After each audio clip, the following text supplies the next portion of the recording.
Snowblind by Clarence Carter. Narrated by Danielle Muething.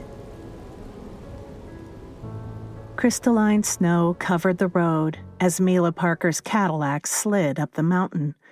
People had warned her about the hazardous conditions, but she'd waved them off, relying solely on her outdated memory of the landscape. The winding road narrowed with every mile. The back end of the Cadillac had already broken loose on her twice, threatening to dump her off the cliff. If not for her fiery will and quick reflexes, the mountain would have already claimed her. Off in the distance, the ski lift's cables swung in rhythm to the merciless wind. 15 years ago, she rode them, eager to hit the slopes. A lot had changed since then. The road straightened, and she recognized the rusted wrought iron gates. A fresh coat of paint didn't change her memory of them. She brought the car to a snow-crunching stop. The cold wind whipped her blonde hair into a frenzy as Mila stepped from the car and inched toward the gates. Frigid air tightened her lungs. Utilizing all her weight and what little traction she could muster, she shouldered into the gate, pushing it through the snow until it opened. The hinges gave an evil screech. The sun tried to break through the overcast, and she made a mental note to get back down the mountain before dark. For a moment, Mila stared at the resort, blinking in disbelief. It didn't look like it had been abandoned for all those years. In fact, it looked like it could open at any moment. A chill ran up her spine, unrelated to the temperature. 2 stories of unbroken glass windows stared back at her. The lobby and bar were on the first floor, she knew. The hotel's rooms on the second. According to a documentary she'd seen, the resort had been destroyed shortly after her incident. Not even the paranormal crowd had been enough to keep it afloat. A memory flashed through her mind. "Come, my darling, sit next to me at the piano." A beautiful smile erupted from his lips as he placed his fingers in position. "I could teach you, you know." She looked around, noticing the woods off in the distance, where her nightmare had come to an end. The terror of that night had haunted her for 15 years, and she was here to end the torment. On many occasions, her therapist had told her to confront the memories, not repress them. They'd worked together over months to reduce her stress and paranoia. He certainly wouldn't approve of her method of confronting the memories. Crisp, cold air singed her nostrils. Plumes of breath rolled into the sky. She walked up to the building and brushed dust and snow from a window, peering inside. It looked just as she'd imagined, vacant. Like all buildings with traumatic pasts, ghost stories had accumulated around the resort. Skiers for months following claimed they saw him passing through the lobby, or they heard him tinkling at the piano in the middle of the night. She'd never been one to believe ghost stories before, but she believed in them now. There was something about that man, something too evil to die. The knob rattled under her gloved hands, locked. She'd expected as much and rifled through her pockets. She pushed aside a Bic lighter and pulled out a black plastic gadget, looking a bit like a pocket knife.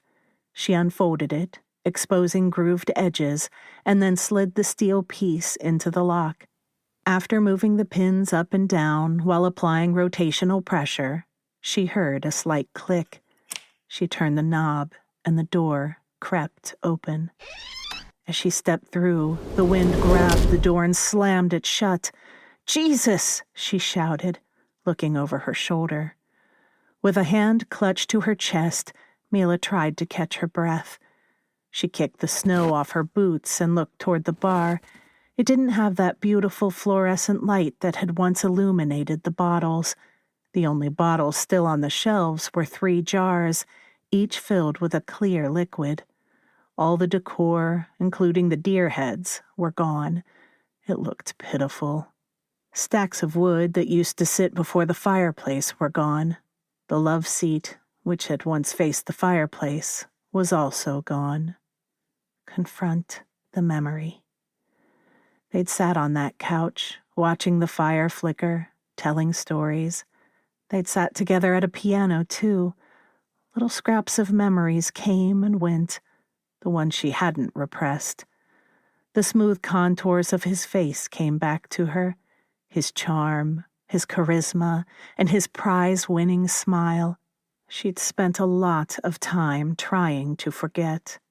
It wasn't until a tabloid had picked up the ghost story that she'd even considered coming back, despite her therapist's advice.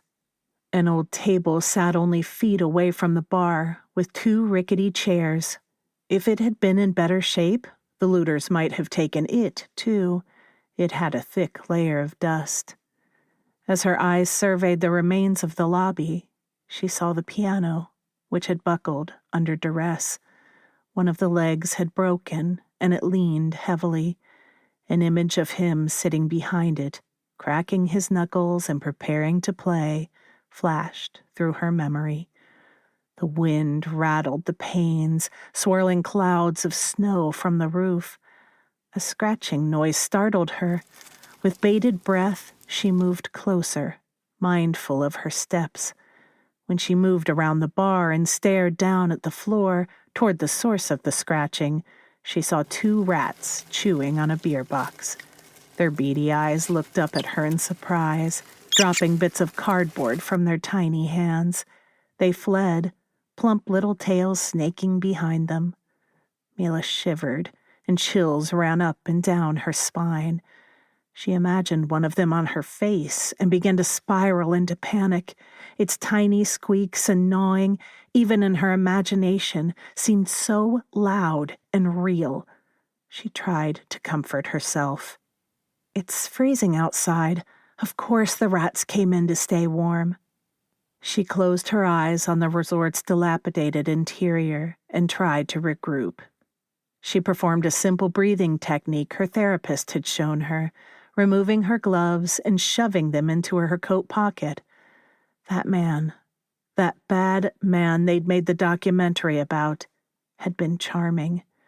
She hated herself for falling for him. She couldn't believe someone so beautiful on the outside could be so rotten inside. Again, she looked at the piano, remembering when he'd talked her into sitting with him. He'd placed her fingers on the right keys and talked her through a series of notes. A light scent of whiskey had lingered on his breath. They'd spent the day together, riding the slopes, talking and drinking. She had gotten to the point she could mirror his notes and chords. Her boots clunked on the stairs as she ascended to the hallway above. The carpet remained, but all the paintings and decorations were missing. A strong, musty smell permeated the hall, as if someone had left the windows open during a rain.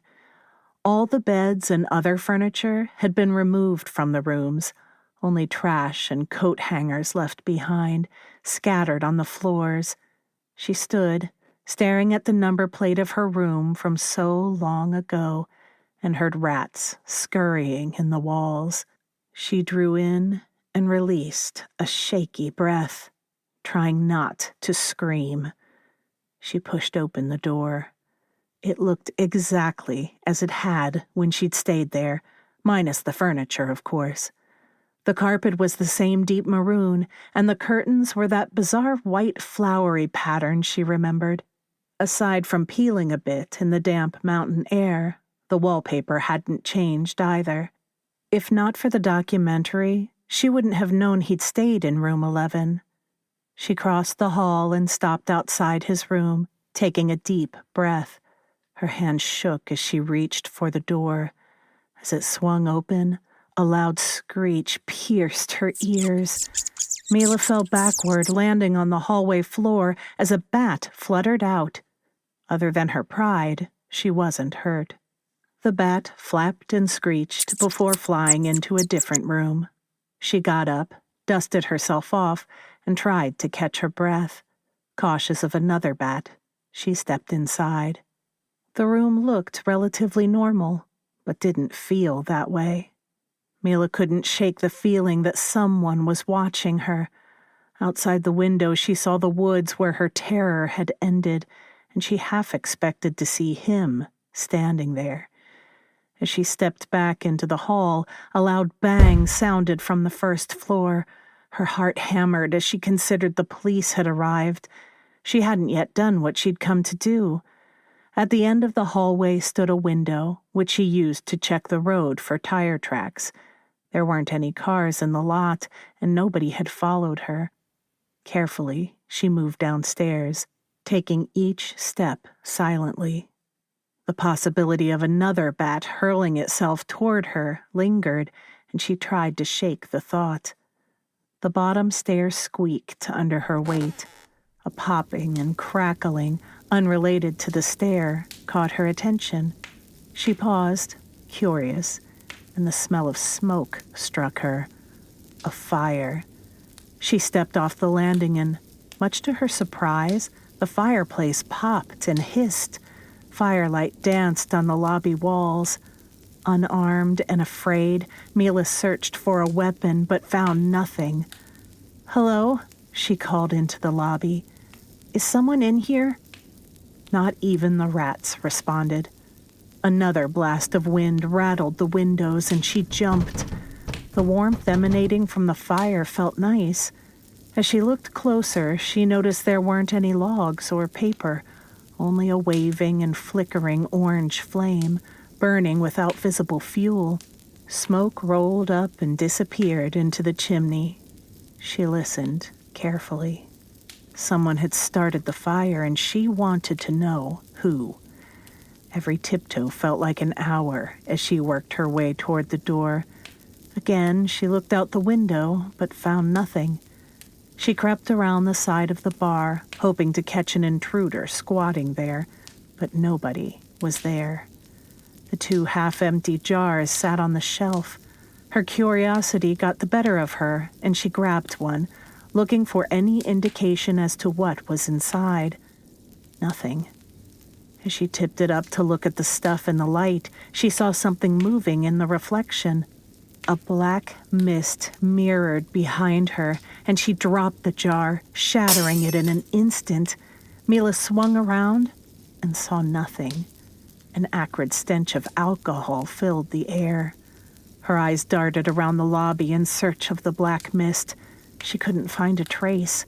Other than the wind shaking the building, the only other noise was the crackling of the fire. The nauseating scent of moonshine assaulted her nostrils. She fought back the urge to puke. She closed her eyes. There had to be another way to confront her memories. Hadn't her therapist said something about hypnotism? Why was it so necessary to confront them anyway? After about a year, the reporters had stopped calling. Aside from the documentary, the focus on her had died down.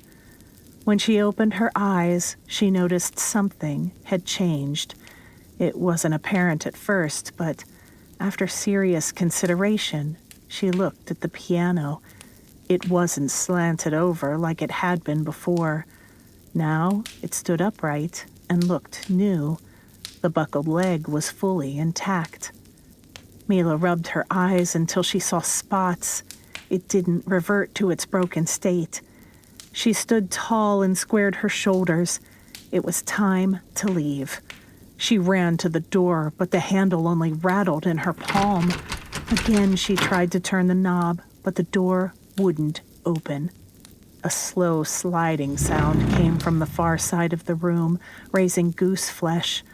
From a closet, the piano bench emerged, scraping across the floor, dragged by an unseen hand.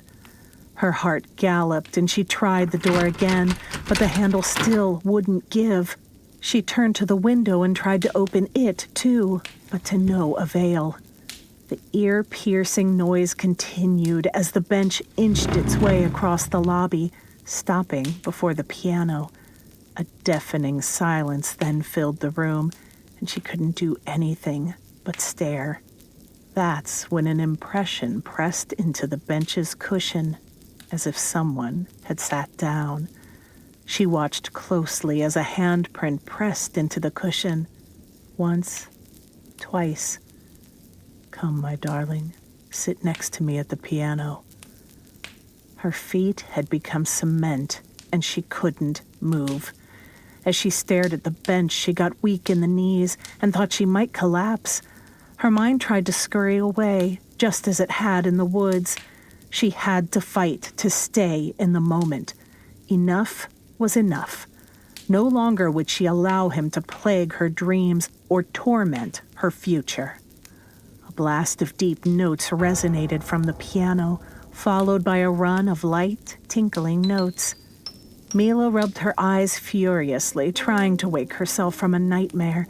The keys dipped and dove as if pressed by invisible hands. She didn't have to see him to know who it was. Daunting piano music filled the lobby, just as it had 15 years earlier. She wanted to scream, but knew it wouldn't do any good. Nobody could hear her for miles. "Confront the memory," her therapist's voice said. "Mind your own business," her inner voice retaliated. Her mouth was a desert. She swallowed hard against a lump in her throat and tried to steady herself. Be brave. She opened her mouth to speak, and for a long time, nothing came out. Nothing more than a long wheeze. Then she finally spoke. "I know it's you," she said. The tinkling stopped. A pregnant pause fell between them, and in a sudden gust, the fireplace went dark. On edge, expecting to scream bloody murder, she waited. The hair on her arms rose, and she braced herself for the worst. Another song began. She recognized it immediately as Beethoven's Moonlight Sonata. He'd been playing it when they met. Trying to sound convincing, she said, "I'm not afraid of you anymore, Chris." It felt good to say his name for the first time in years, empowering even.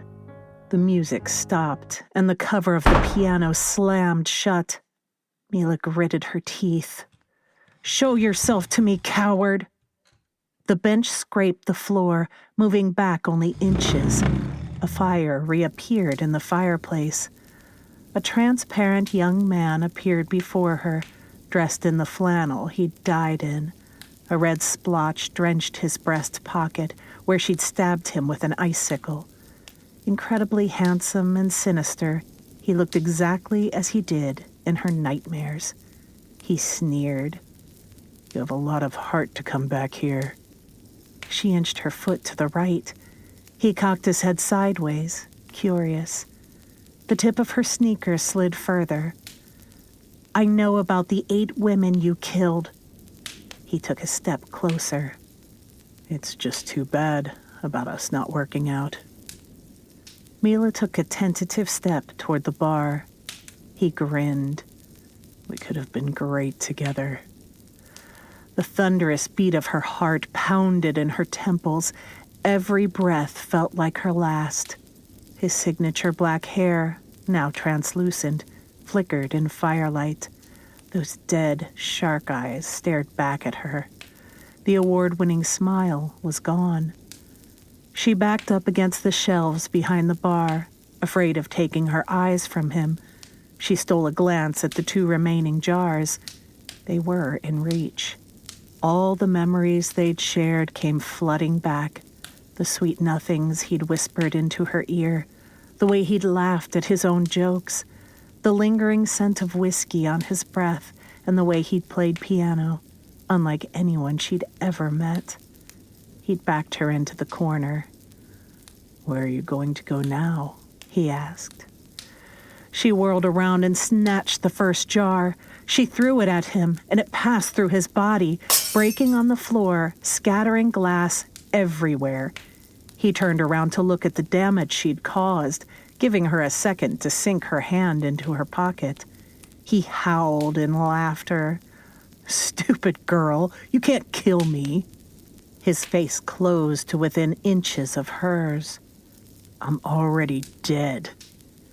She grabbed the second jar and broke it on the edge of the bar, splattering moonshine on the rug. The lighter she'd shuffled out of her pocket flicked once. It didn't ignite. It flicked again, and the bar engulfed in flames. They trailed quickly, greedily lapping at the alcohol, and moved onto the rug where Chris's transparent form stood. As if he'd been shot, Chris let out an ear-piercing scream. She jumped through the fire and through him, feeling the cold of his ephemeral form blast her skin. She stopped only feet away and grabbed one of the chairs. "I don't have to kill you, only destroy the memory." She looked around the lobby. And this place. He turned toward her, his face drawn back. "Get back here," he shouted. The chair slammed against the window and cracks spiderwebbed across the glass, but it didn't break. She drew back to do it again. Before she could swing, the chair disappeared. A black mist accumulated before her, consolidating into a man. When she could make out the lines of his face, she swung erratically. Every swipe of her fist passed through him. A grimace crossed his pallid face. "You thought my death would put an end to this?" The fire crackled behind her, growing with every minute. Pain riddled his face as if he were on fire and not the resort. Every breath grew more difficult as Mila backed away, searching for another exit. She held her sleeve to her mouth and nose, hoping to not inhale the choking smoke. He followed her across the lobby, taking his time, meandering. "I don't know why you're even trying to get away. We both know I'm going to get you." The piano slid a couple of inches after she ran into it. He winced. That's when she knew exactly what to do. She turned and kicked the instrument's leg as hard as she could, but it didn't buckle. He screamed, "What are you doing?" The second kick cracked the leg, but it still didn't buckle. Splinters of wood jutted out of the side. Another loud scream erupted from his lips. The smoke had grown thick, and she struggled to make out his face. The fire had crawled up the wall and was licking the ceiling. His knees buckled. She held her sleeve against her mouth, suppressing a handful of coughs. He screamed, staring at her. He tried to get to his feet. A third blow buckled the leg of the piano, dumping it onto the floor with an obnoxious, discordant melee of tortured strings. She grabbed for the leg. "You're going to pay for this!" he screamed. With the piano leg in hand, she ran across the lobby. The fire had spread across the floor, and she had to be careful where she stepped. The flames had fully engulfed the bar, and it snapped and popped as the varnish boiled atop the wood. The ceiling, too, was hissing, and she worried it might collapse. Mila smashed the piano leg through the already cracked pane, shattering it. She jumped through the window and landed in a blanket of snow. A sharp pain erupted in her leg, and she reached down.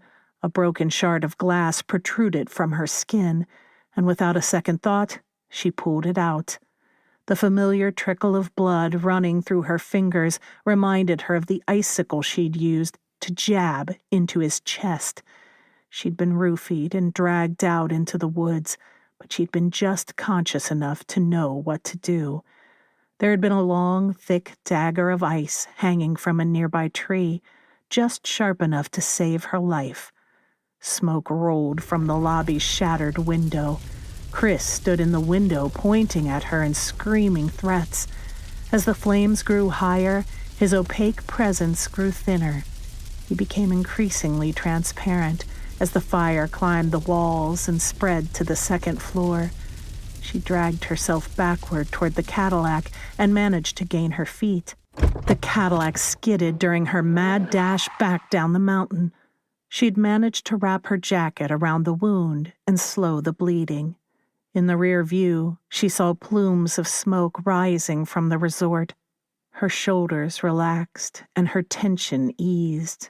She passed through the gates, looking back in the mirror one final time to make sure the smoke hadn't stopped.